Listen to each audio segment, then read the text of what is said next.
На конкурс дети читают стихи, стихотворение Степана Кадашникова «Ветер войны». Читает Тищук Максим, город Ижевск. Степан Кадашников «Ветер войны». Как было много тех героев, чьи неизвестные имена навеки их взяла с собою свой край неведомая война. Они сражались беззаветно, патрон последний берегли. Их имена приносит ветром, печальным ветром той войны. Порой слышны на поле боя через десятки мирных лет: «Прикрой меня, прикрою поле!» И вспыхнет вдруг ракеты свет.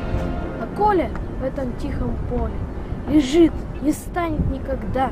Лишь горький ветер нам порой напомнит страшные года.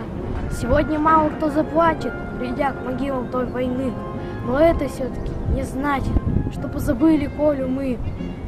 Помним это горе, осталась в памяти война, и русское родное поле приносит ветром имена.